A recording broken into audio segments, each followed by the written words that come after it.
People who have spent time in a psych ward. What is the craziest thing you've witnessed? Story 1. My mother worked in an asylum in Ireland when she was about 15. This was in the early 60s. She loved working there, despite the fact that some of the patients would physically try and kill her. One patient always stuck out to her. Every day he would tell my mum he was going to kill her when she finished work. She knew he loved music, so would tell him she was out dancing that night, and could he wait until the next day, which he agreed to. The next day he would forget what he had said, and would threaten her again, and she'd say the same thing again. This went on for a couple of years that she worked there. Story 2. I've worked in one for about 2 years now. The staff are just as crazy. Here's some highlights. Patient got into the ceiling, and couldn't get them down for a while. Patients milked themselves into their coffee. Did you know some antipsychotics make you lactate? The entire adolescent unit escaped because maintenance forgot to lock the gate. Don't worry, they all came back eventually. And myself getting a concussion from a patient trying to escape. They weren't successful, but at least I didn't work for 6 weeks. Story 3. I was a social worker at an institution that had a hall for what we called lifers. It was essentially for people who had no hopes of ever being released due to their conditions. Anyway, my hall had 14 beds and it was full. There was this one guy who was huge. He was 6 feet 7 inches and about 350. His name was Simon. He suffered from drug-induced schizophrenia and had bipolar disorder. He talked to himself all day, but never talked to others. All the other men in the ward were scared of him. It was my day to do first shift. I got there early to start on some paperwork I needed to finish. When I got my keys in the door, I heard Simon hit the door with his fists. I looked through the tiny window on the door, and he and the hall was covered in blood. I panicked and called security for backup because I thought he had killed somebody. Turns out, Simon was in the throes of an extreme manic episode and had managed to walk the literal soles of his feet off. Other medication he was on thinned his blood and led to him bleeding all over the place. We checked the camera footage and he had walked and talked all night. The orderly, who was fired that day, had slept through his whole shift and never heard Simon walking back and forth. Story 4. A girl grabbed my toe while I was sleeping. I woke up and said, "What the f?" and she ran off. I went to the front desk to complain, and while I'm talking to the lady, the girl jumped on my back and clung like a monkey while screaming.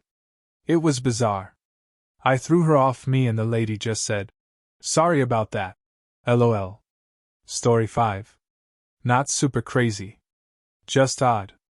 Was with a bunch of teens on a pediatric ward, but we all had special rooms by the nurse's desk with shatterproof, wired glass so the nurses could always look in on us easily, and the bathrooms had no locks.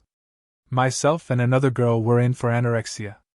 Another guy was suicidal to the point where he couldn't have any cutlery but a plastic spoon for meals, no blankets, special pajamas, etc. And then there was a young homeless guy who'd been hit by a car while squeegee for change, so his leg was in a full cast, yet he still had a habit of sneaking around, in his wheelchair, and hoarding extra supplies from the kitchen, the kids' playroom, the nurse's station, etc., so they kept him in one of the psych rooms. We formed a weird little club, and would often play cards in a lounge area together. Conversations would go something like this. Me.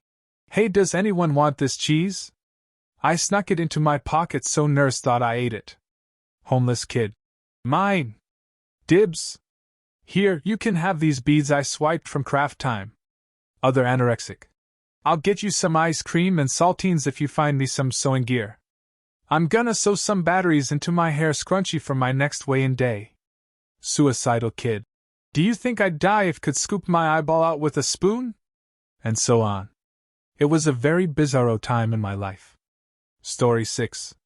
Saw a 90 pounds, 5-foot girl toss one of those 18L water cooler bottles, a full one at that, at a bunch of nurses trying to calm her down as she was having a manic episode. It took a few security guards and quite a few nurses to take her down. I'd just been talking to her the previous evening and she was an absolute sweetheart who gave me a book as a going-away gift, as I was being discharged the next day. I still own that book, and I still think about her and wonder from time to time what she's up to do. We're briefly in contact, but she dropped off the face of the earth. A close second would be the time from my second stay in another psych unit in 2021, where a guy was going through alcohol withdrawals and screaming about a bear coming into his room, and they had to lock him into his room and keep him heavily sedated. When he was allowed to mingle with people, he was still relatively sedated, so confused and lost, and kept asking me and other people if we knew what happened to the bear.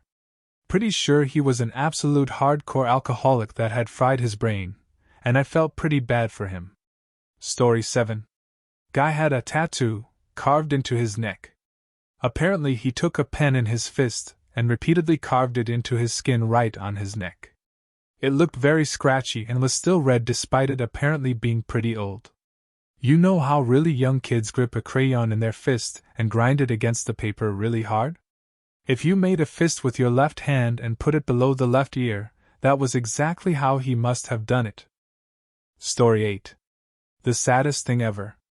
They had brought this lady with dementia in for a while. Her husband had just died and she was not doing well. We would be sitting in group and she would look up and say, "I need to call Bob. He doesn't know where I am." Then they would ask her where Bob was, but she didn't know. And then they would tell her that he had died. She would break down and they would take her back to her room to rest. And this happened like 10 times a day. I had to watch this lady learn that her husband had died over and over again. It was brutal. Story 9. Oh man, I wish I could have commented earlier on this because I have some doozies. This is sure to be buried. However, I was in a long-term facility in my early 20s. There was a man named Vince who would wait by the door all day for the senator to pick him up. One day he busted in my room screaming that I stole his Guatemalan coin collection. Bless him. Willie, another man in that same facility, would follow me around and whisper that he was going to kill me and my mother. Bessie was another patient there, and she would have violent outbursts in the middle of the night.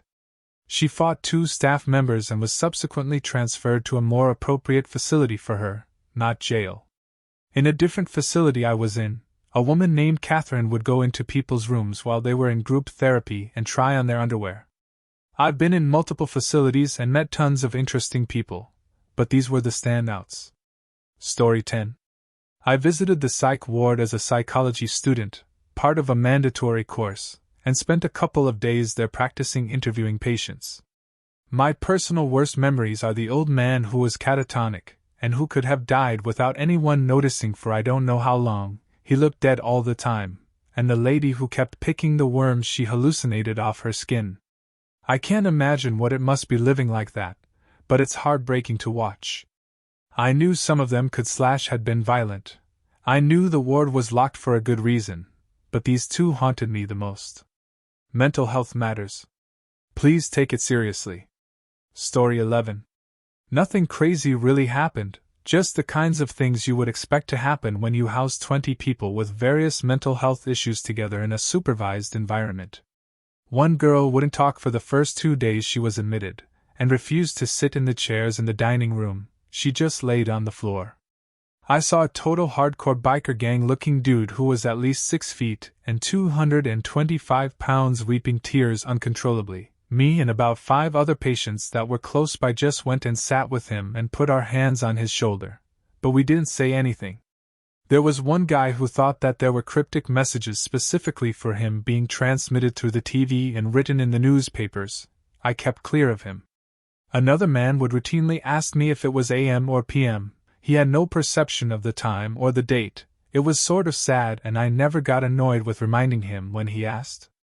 There was one severely depressed old man who kept completely to himself, but he would actually talk to me in one specific scenario, when it was only the 2 of us out in the smoking pit sitting on the park bench.